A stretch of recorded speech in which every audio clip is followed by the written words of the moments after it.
Our top story today from thegatewaypundit.com, Barack Obama's former Canadian ambassador reveals that there was a Zoom call with Hollywood celebrities and social media influencers to discuss the undetectable way to steal the 2024 election. We're covering this story and so much more here on the Gateway Pundit's Week in Review.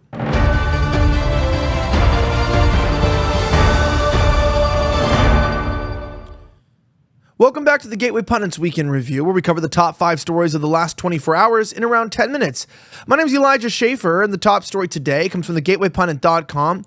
Patty McCurry reports the undetectable way that Obama is working with celebrities to rig the 2024 election. Let's talk about it. Democrats have devised a brilliant plan to steal our election in the 2024 election, and it's really quite simple. By telegraphing to the American people that they believe the key to winning our election is getting 9 million individuals to vote for Kamala Harris from a pool of 2.4 million eligible overseas in total, according to the U.S. government data. Democrats essentially remove the shock value when it's announced they only achieved a percentage of their goal when it's revealed they received millions of new overseas votes. The DNC announces innovative 6-figure investment in Democrats abroad to ensure engagement of key voters living outside the U.S. For those determined to decide the outcome of our elections by using every possible loophole, like the United States FVAP website and the Democratic Party Overseas Registration website, where overseas voters can register to vote and request an absentee ballot at the same time, it would seem to an outsider a brilliant plan. The problem is far from those who are concerned about the legitimacy or security of our elections. The fact that none of the so-called 9 million voters Democrats claim they are trying to recruit will have to prove their identity or even provide a legitimate address for their past or present residence in the United States, leaving America with another significantly flawed election outcome with no way to prove it once the votes are cast.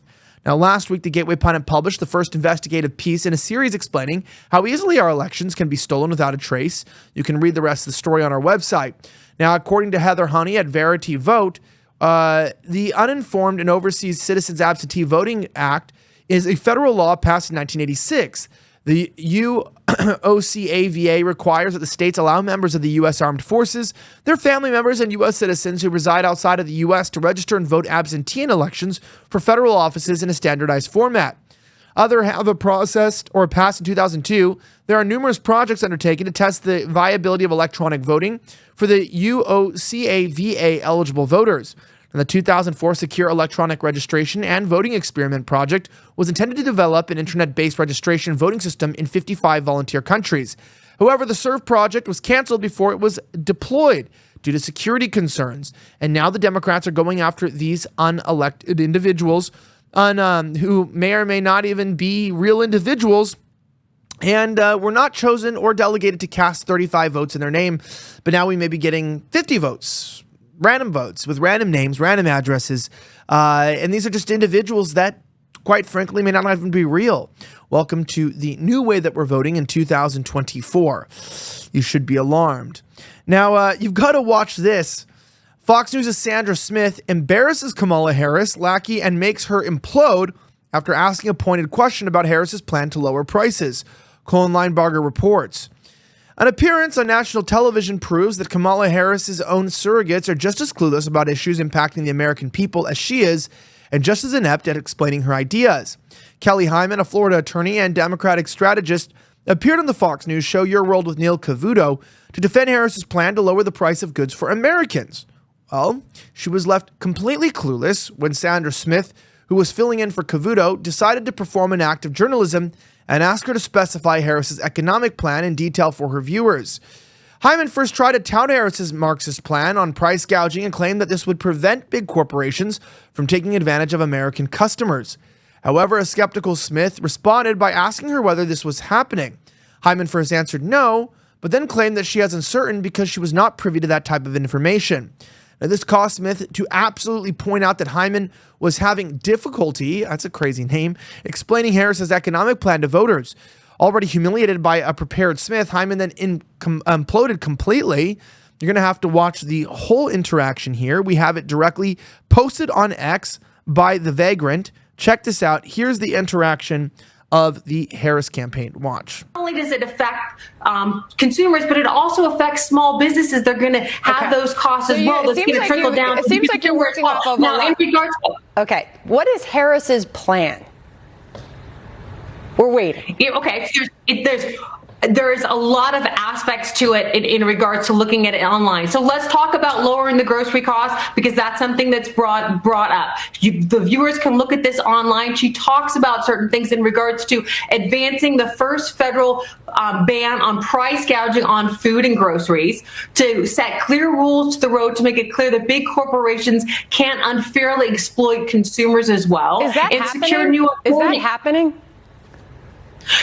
It's not at this moment. No, this is her plan that's laid out for the first 100 days when she becomes president of the United States of America. Gouging, is that currently happening?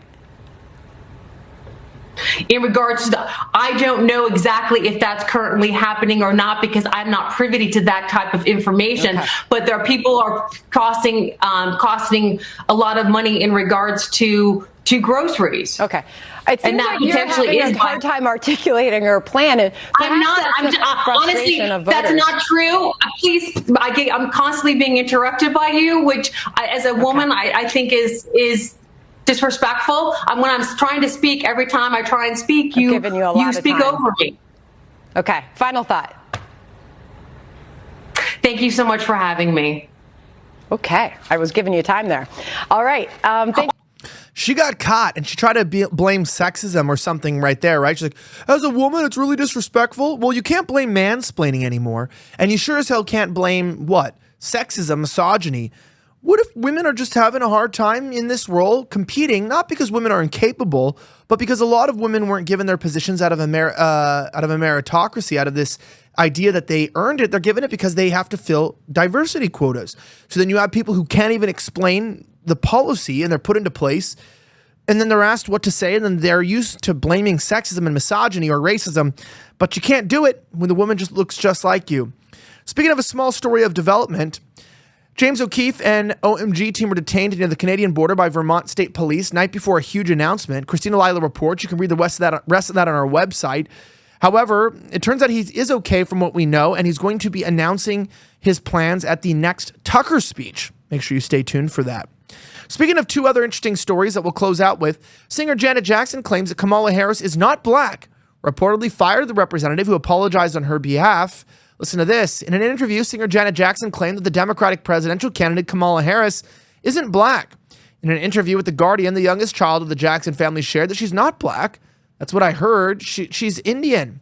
Jackson added that her father's white. That's why I was told. I haven't watched the news in a few days. I was told that they discovered her father was white, added Jackson. Shortly after Jackson made the comments, Mo El-Masari, or however you pronounce that, who claimed to be a representative Jackson, issued an apology and shared that Janet Jackson made the comments based on misinformation. Jackson responded to her remarks and stated that he was not authorized, or his remarks, to apologize on her behalf. Michael Jackson's sister, Janet Jackson, just came out against Kamala Harris for claiming that she's black. She's not black. That's what I heard, that she's Indian. Her comments have resulted in entire mainstream media screaming and gnashing their teeth. It's absolutely gold. You should check out more of the story. I don't know why it really matters, because these people lie, cheat, and steal for a living. So the fact that they're lying about her race, that's to be expected. Now, speaking of the devil, lawmakers are actually pushing for a mass casualty event preparedness, a mass casualty constitutional amendment to undermine election integrity and control House vacancies is a national crisis, or in a national crisis. Check this out. A political tensions rise in the U.S. Congress is preparing for the possibility of a major mass casualty event that could dramatically change its makeup. With the recent assassination attempts and increasingly heated public discourse, lawmakers are considering drastic steps, including a possible constitutional amendment that would allow for the direct appointment of House representatives in the event of a mass vacancy. According to the Constitution, an emerging vacancy in the House must be filled through elections, unlike Senate vacancies, which can be filled by appointment. However, following the events of 9/11, a law was enacted to enable rapid elections if over 100 House seats are vacant, supposedly to keep the government running as smoothly as possible by expediting the process. But now, with the shadow of political violence looming large, lawmakers are opportunistically pushing for a system where governors can swiftly appoint new members to Congress, fundamentally circumventing the people's right to duly elect these individuals by vote. On Thursday, during a subcommittee hearing on preparing for the future by learning from the past, lawmakers gathered to discuss the amendment. Representative Derek Kilmer, a Democrat, a leading proponent of the bill, stated during the hearing that Congress hasn't fully considered the implications of a mass casualty event affecting members and the impact it would have on our ability to function in a time of need. In other words, they are about to consider, Kamala is pushing for the bill to be called to the floor for a vote. Now, these individuals, under the proposed legislation, elected representatives, would be required to compile a list of potential successors deemed qualified to serve in Congress. In the event that a House member's seat became vacant due to a death or incapacitation, a state governor would only have 10 days to appoint someone from this list, allowing for a replacement until a special election can be held. Although indeed a temporary measure until special elections are held, it raises the question of whether unforeseen emergencies could rise, delaying the election, allowing unelected representatives to remain in office longer than elected, and perhaps not answering the question of what it is they would actually do when in office. Now, would this actually lead towards the press for our government to push mass casualty events in order to install their own version of the government?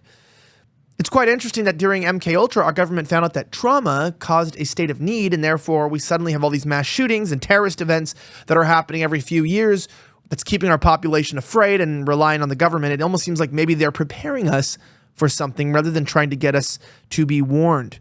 Now, if you enjoyed this video and you want to see more like it, don't forget to follow us down below at thegatewaypundit.com. You can also leave a comment, or you can sign up for our mug club at thegatewaypundit.com. I'm Elijah Schaffer.